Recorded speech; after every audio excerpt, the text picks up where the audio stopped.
Les damos la bienvenida a una nueva emisión de La Ética del Balón. Hoy de nuevo nos acompañan Julián Moscoso y Samuel Vergel, quienes nos van a hablar acerca de uno de los casos más tristes en la historia del fútbol colombiano. Es un caso que está mediado por las situaciones naturales y también de alguna forma por la negligencia humana. Entonces, primero que todo, queremos saludar a Julián y a Samuel. ¿Cómo están? ¿Cómo van? Hola a todos, ¿cómo están? Hola Nico, hola Samuel, qué gusto otra vez volver a estar aquí en un nuevo programa. ¿Qué Qué bueno. más? ¿Cómo están todos? Hola Nico, hola a todos los que se están conectando y los que también ven el programa. Sí, hoy vamos a analizar estos casos que son muy pocos en el fútbol, pero son muy tristes. Bueno, entonces sé que es con el Deportivo Cali, uno de los equipos, digámoslo así, con más tradición en Colombia, y que la situación pasó llegando el nuevo milenio. Cuéntanos un poco acerca de lo que sucedió, Samuel. ¿Qué es esa historia que viene a tocar no solamente los corazones de los hinchas del Cali, sino de todos los hinchas del fútbol en Colombia y como se llegó a saber también a nivel internacional? Bueno, los sucesos se dan el 24 de octubre del 2002. El Deportivo Cali está en unos entrenamientos matutinos, estaba preparando un partido contra el Cortuluá. Entonces, hubo una serie de lluvias muy fuertes. Entonces, como ya estaban terminando el entrenamiento, como lo manifestaba el profesor Oscar Quintabani, él dijo que, pues bueno, pues estaba lloviendo para que se refrescaran los jugadores, pero estaban haciendo tormentas eléctricas. Y también ahí se habla un poco de la negligencia que hubo del cuerpo técnico contra los jugadores, ya que el rayo cayó repentinamente, estaba cayendo de tempestad con granizo y todo, y cayó el rayo. Y todos los jugadores se desplomaron, hasta el mismo técnico. Pero el problema fue que dos jugadores no reaccionaron, que eran Hernán Carepa Gaviria, de 32 años, y Giovanni Córdoba, de 24. Uno, ya una estrella un poco más veterana del Deportivo Cali, que ya tenía pasado con la selección Colombia, y Giovanni Córdoba estaba haciendo sus pinitos ya había recibido su primer llamado a la selección Colombia. Caray, este rayo los fulminó y además de eso también le hizo daño a la mayoría del equipo. Mi pregunta es, ¿inmediatamente ellos murieron en la cancha, tanto Carepa como Giovanni? Bueno, no, la verdad no, o sea, hubo 6 jugadores que no se levantaban, pero los que estaban más críticos era Herman Carepa Gaviria y Giovanni Córdoba, porque literalmente, pues como lo decían los periodistas y el mismo cuerpo técnico, le salía humo de las botas, porque en serio hasta estaban un poco así temblando del rayo de la descarga eléctrica tan brava, o sea, se deducen que fue de 1800 voltios, o sea, una descarga eléctrica casi fulminante. Entonces los llevaron a un hospital cerca, un hospital que se llama el Hospital Los Soles en Cali, que a 5 kilómetros del complejo, o sea, bastante cerca.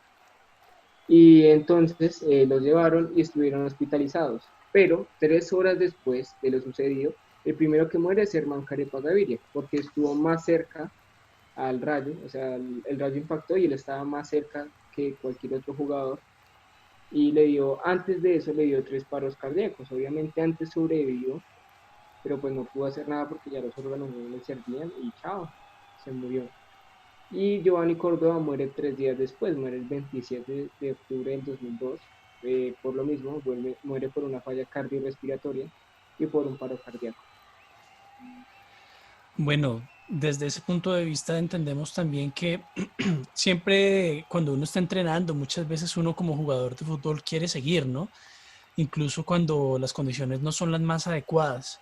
Sin embargo, en un caso como estos y en un momento en el que cae ya un trueno, ya podríamos decir que hay que empezar a tomar una serie de medidas, ¿no? Medidas previas para que no vaya a suceder este tipo de cosas. Desafortunadamente, parece ser que este fue uno de los primeros casos que tuvo además tanto cubrimiento periodístico y que fue conocido así a nivel nacional y a nivel internacional.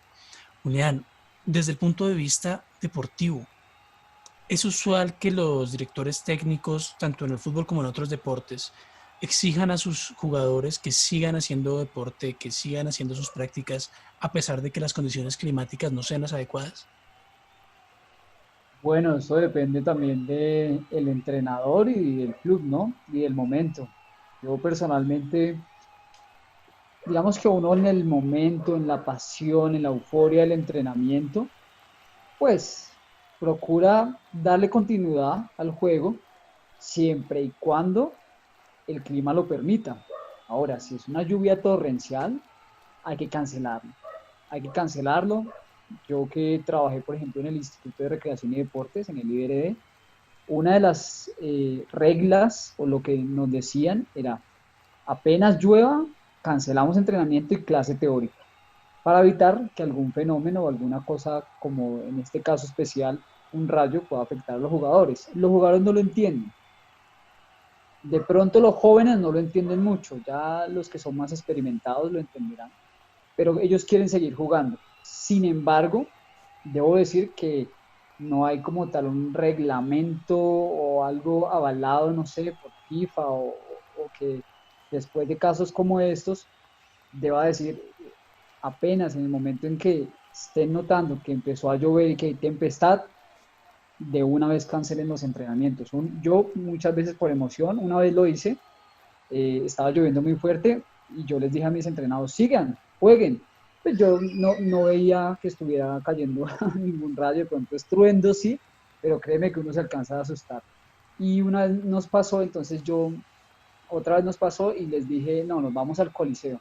Afortunadamente teníamos otro escenario dentro del parque, pudimos utilizarlo y como a los 10 minutos vimos un rayo muy cerca de donde estábamos entrenando. No sabría decirte la distancia, pero definitivamente es una imprudencia y creo que de ahora en adelante siempre como entrenador pienso eso. Cuando haya tempestad es mejor evitar porque imagínate una cosa de estas puede acabar con la vida de un deportista y no solo de un deportista, sino la vida de sus familiares y de personas allegadas al fútbol también. Claro, yo creo que alcanzo a recordar aquella época, estaba pequeño, tenía más o menos unos 10 años, pero fue una noticia que inmediato impactó a todo el mundo. Yo no soy un hincha ni furibundo ni especial de los equipos colombianos. Sí quiero mucho a Millonarios, no voy a decir que no, es mi equipo en Colombia. Y para esa época pues yo estaba pegado, ¿no? Como cualquier muchacho de 10 años. Y viendo las noticias vi eso y yo creo que con mi papá nos mirábamos y las personas que hemos jugado y que amamos el fútbol de alguna forma sentimos como ese dolor de decir, caray, es un deporte, ¿no? Se supone que en un deporte además uno se mantiene en un muy buen estado físico y además de eso desarrolla una disciplina personal, una disciplina de trabajo, una disciplina comunitaria y sin embargo llegó a ser lo suficientemente peligroso por, por algo por algo negligente, diría yo, como para llegar a acabar con la vida de dos jugadores. Creo, si mal no estoy, que esto se ha repetido en otros lugares. Y conozco algunos lugares también en donde se evita que se haga deporte con este tipo de climas. Igualmente, creo que no es el único clima que puede ser peligroso. De pronto hay otro tipo de climas. Pero sí me parece muy interesante lo que tú dices, Juli, con respecto a que no existe una reglamentación como tal específica que hable sobre este tema, porque de alguna forma estamos hablando de, entre comillas, una salud ocupacional, que es, por ejemplo, cuando uno está trabajando en una empresa, que es como muchos trabajamos, te da un dolor en la espalda o algo así, y puede ser porque estás trabajando mal o porque el espacio en el que estás trabajando no está del todo bien. Y un dolor en la espalda, pues se arregla y ya está, pero la vida no. Entonces ahí entramos en ese choque, ¿no? En esa discusión. Sí, además que yo, digamos, nosotros averiguábamos y decía, es más factible que te caiga un rayo que te gane la lotería, pero si vemos las probabilidades, o sea, uno nunca piensa que le va a caer un rayo en la vida, nunca, o sea, de hecho en el fútbol profesional, en Inglaterra en estos días, había un partido, estaba jugando el Manchester City contra otro equipo, no recuerdo muy bien, y llovía duro, o por lo menos eso se veía en la transmisión y seguían jugando. Entonces, a veces como que no somos conscientes y hasta que tiene que haber un charco, tiene que haber un susto grande para que realmente podamos decir, hey, suspendamos el partido porque se está inundando el terreno de juego, pero no suspendamos el partido porque está en juego la vida de deportistas profesionales, en este caso jugadores, árbitro, entrenadores, cuerpo técnico. Además, salvarse de un rayo es muy difícil. Ha habido casos, milagros que Dios ha hecho, que ha salvado a gente de un rayo. O sea, lo conozco, pero son casos muy complicados, aislados. O sea, recordemos que la descarga eléctrica, como decía Samuel, es muy grande. Esto puede ocasionar quemaduras de un grado terrible, pérdida de miembros de las extremidades, brazos, piernas y paros cardíacos, o sea, un choque que no aguanta el cuerpo. Entonces, la verdad que es un tema de mirar desde las políticas públicas que rigen el fútbol o desde la reglamentación, desde los entes, porque es muy importante y lo que hay que priorizar es la vida humana. Así es, y también yo creo que es bueno que lo pensemos desde el punto de vista de los jóvenes, que todos fuimos jóvenes y todos fuimos esas personas que apenas era el momento de ir a jugar en el colegio, salíamos despavoridos a buscar un balón y así estuviera lloviendo y así estuviera diluviando, allá estábamos metidos en el barrial. Entonces, también de alguna manera creo que es bueno que los chicos tengan en cuenta eso, porque la vida vale mucho más que un partido de fútbol. De Y hecho, en cualquier, sí, y en cualquier es momento rico jugar podemos volver a lloviendo, a jugar. mí me encanta. Bueno, ahí yo no tanto. En ese momento me encantaba, pero en este momento yo soy de los que ama jugar con el balón a mediodía, el sol cayendo completamente de frente. Tal vez por lo que no veo muy bien, entonces con buen sol ahí veo el balón y ya sé dónde está. Pero con la Claro. lluvia o de noche se me complica un poco más. Pero sí creo que es muy bueno crear esa conciencia, que los chicos tengan la idea de que el fútbol va a estar allí y que van a poder jugar cuando se acabe la lluvia. Siempre van a poder jugar cuando se acabe la lluvia o en los casos extremos cuando hay demasiado sol también. Es bueno parar un momento porque en muchos casos también puede generar situaciones físicas que puedan terminar en dolencias a largo plazo. También hay que aclarar que, por ejemplo, el tema de este del rayo eh, sucedió en Cali, que es una ciudad que no es fría, que su clima no es de tempestad, a diferencia como en Bogotá. Allá nosotros hicimos alguna investigación y la humedad está alrededor del 64% y en Barranquilla alrededor del 82%. Imagínate, o sea, en Barranquilla la humedad es tremenda por el calor. En Cali es grande también la humedad, 64%, pero no es tanta, o sea que es un clima calientico, ¿sí? Templado calientico. Entonces uno dice, eh, si las condiciones no son las adecuadas, ¿por qué debo exponer a mis jugadores? Obviamente pasó en el 2002, hoy en día yo creo que cuerpos técnicos y personas del deporte somos más conscientes y más por ese tipo de casos, pero definitivamente son cosas que se salen de todo conocimiento, porque nadie sabe con exactitud predecir en qué momento va a caer un rayo y en dónde va a caer. De por sí, investigaciones arrojan que los rayos caen por lo general en lugares repetitivos, pero no significa que siempre vayan a caer en el mismo lado, sobre objetos grandes, ¿sí? Porque también hicimos investigaciones y pues siempre el mito de que los aparatos electrodomésticos, celulares, el metal atrae los rayos es un poco no tan cierto debido a que eso no atrae los rayos, lo que realmente, o sea, el rayo se forma, digamos, entre el choque de dos nubes o una sola y el suelo. Y eso tiene unas cargas positivas y cargas negativas, ¿sí? El tema de protones y electrones. Y a estos chocarse o al encontrarse, dice acá que las cargas positivas se encuentran entre sí y esto hace que el rayo, digamos, de alguna manera, pues se genere entre el cielo y la tierra, digámoslo literalmente.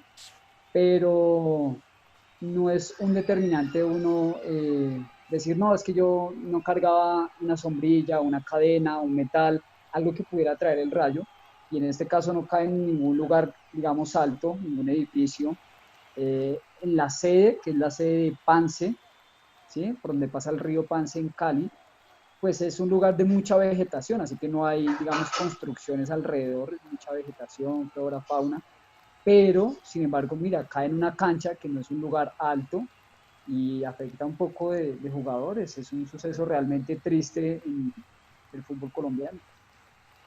Bueno, de alguna forma creo que entra el concepto ético a jugar un papel también allí, porque es importante que el director técnico tenga muy en cuenta su equipo y que también tenga en cuenta que si bien es, digamos, su trabajo y de alguna forma también está en el deporte más visto del mundo y que más siguen personas en todo el planeta, también es importante que tengamos en cuenta que sus jugadores son los que realmente constituyen la base de aquellos triunfos que se pueden alcanzar.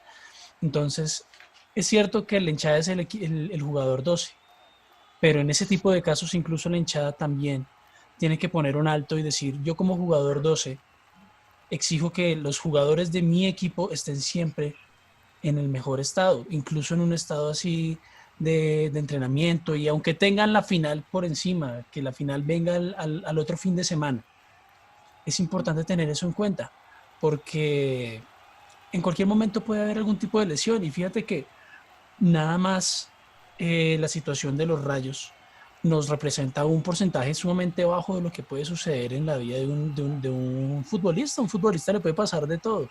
Mejor dicho, se Claro. puede estrellar hasta más fácil en un carro porque sabemos que hay varios futbolistas que no son como muy cuerdos al momento de andar en carro y aquello con las fiestas y todo esto. Pero que eso en todas las profesiones, pero digamos que sabemos que en el fútbol también pasa. No, Y sí, no, sí. continúa, continúa.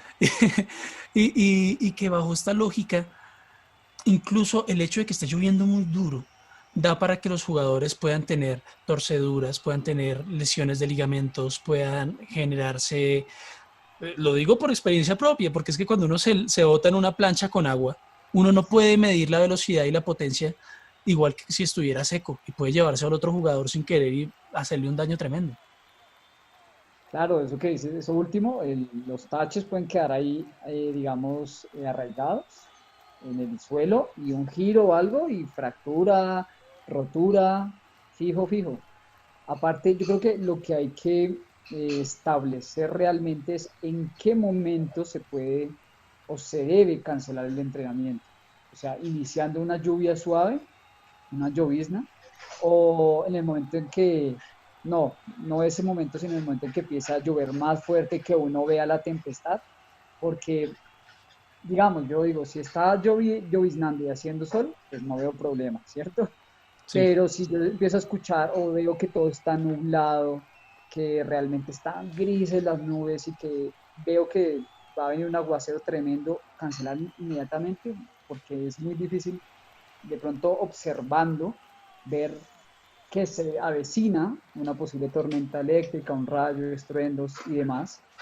Entonces creo que eso es lo que se debe hacer, establecer en qué momento real se debe cancelar los entrenamientos o la práctica deportiva que se esté realizando al aire libre. Sí, definitivamente eso es una cuestión de pauta ética y también de lo que significa los medios para un fin. Si lo charlamos desde el punto de vista de Maquiavelo, él tenía algo muy claro en su política de, digámoslo, entre medioevo y renacentista, en la que exponía que la persona tenía que alcanzar esos medios bajo una lógica política. Claramente él separaba la ética de la política. ¿Cuál es la situación? Que muchas personas se quedaron con esto en cabeza y lo sienten y lo viven. Y aquí efectivamente primó de alguna forma el fin más allá de los medios. Y esto tiene que ver porque el entrenador quería que ellos siguieran para alcanzar un objetivo, a como diera lugar. Y esto hay que repensarlo porque pasa en muchas facetas de la sociedad. Nos pasa como personas muchas veces que a pesar de que sabemos que hay algo malo que viene intermedio, algo que deseamos hacer o que tenemos que hacer, terminamos haciéndolo y podemos influenciar a muchas personas. En un caso extremo como este, se paga con vidas, pero también es bueno entender que eso es del día a día, ¿no? Sí, desafortunadamente sí. Vivimos en una sociedad que como que le gustan los riesgos y es como que se lo pasa por la galleta y desafortunadamente esto pasó en el fútbol. Y lo que decías anteriormente, o sea, no es el único caso, un caso que pasó hace 2, 3 años en Racing, en Argentina, que porque un objeto alto, o sea, un regador de agua pues, para hidratar la cancha estaba muy alto, cayó el rayo ahí y mató al masajista del equipo. Entonces ahí uno también se pone a mirar como, bueno, pues, o sea, pues sí hay negligencia humana, pero pues también son cosas que uno no puede controlar, porque pues es naturaleza, uno no puede controlar estas variables. Es un poco más imparcial, ¿sí? Porque si uno supiera a ciencia cierta dónde pasa eso y cómo es, y también uno pudiera controlar un poco eso, pues es casi improbable, pues obviamente no pasaría este tipo de circunstancias, o si pasarían serían en casos supremamente aislados, pero pues desafortunadamente pasa así y lo que debemos hacer es también desde los más pequeños inculcarles eso, inculcarles ese pensamiento diferente, no inculcarles ese pensamiento negligente o ese pensamiento de que cuando algo está mal seguir, ¿no? Al contrario, intentar corregirlo, porque pues no es, o sea, pues en este ejemplo sí se ponen las vidas en juego, pero también para la vida, porque generalmente muchas veces tendemos a hacer las cosas mediocremente, o si sabemos que algo está mal, no lo queremos corregir por pereza, o porque ya está, no queremos. Entonces, eso es algo importante. Sí, estoy muy de acuerdo y es cierto que no, pues no llegamos a conocer la totalidad de muchas cosas que suceden en la naturaleza y mucho, mucho menos a llegar a controlarlas. Sin embargo, sí es bueno que seamos precavidos y eso ya de por sí demuestra una conciencia del otro, ¿no? Una conciencia empática sobre el otro, incluso cuando estoy haciendo deporte.